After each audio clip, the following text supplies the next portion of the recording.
At 4 o'clock, for our last 4 o'clock game, we got West Virginia, who's traveling to Ohio. West Virginia's 1-0. Ohio is 0-1. West Virginia favored by 3.5 points on ESPNU. Nico Marchiol for the Mountaineers went 17-20, threw for 224 yards, 1 touchdown, 0 interceptions. Jaheim White had 18 carries for 93 yards and 2 touchdowns, and Cam Vaughn had 7 catches for 126 yards and a touchdown. Parker Navarro for the Bobcats went 21-31, threw for 259 yards, 3 touchdowns, 0 interceptions.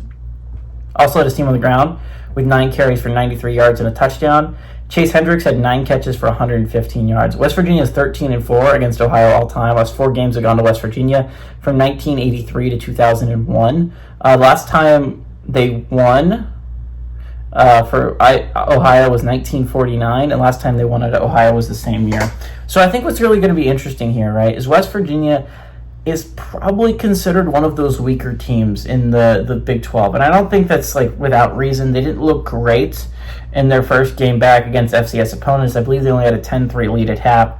You compare that to Ohio was just so close to pulling off a massive upset against Rutgers. They were so very close to beating Rutgers. Now, to be fair to Ohio, the way they scheduled their season, I don't know if that was going to be the turning point for them going to the college football playoffs.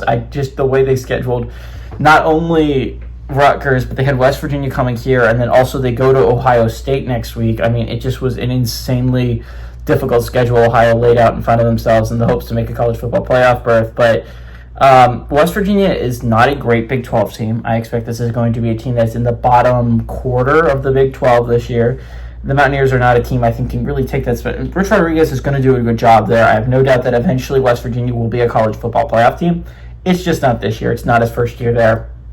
I don't think they're going to be all that overly competitive in the Big 12 this year. Ohio, I view as the best team in the MAC. And the best team in the MAC at home, I think, is going to beat a bad Power 4 opponent in West Virginia. I understand West Virginia is slightly favored in this matchup, but anyone who watched Navarro last week knows this man is one of the best Group of 5 quarterbacks in all of college football. He's explosive on the ground. He doesn't really make mistakes, and he's extremely efficient through the air. He was very close to upsetting a pretty solid Rutgers team. I think he will get it done at home against a mediocre at best West Virginia team. Give me the Bobcats to pull off this upset at home and beat West Virginia.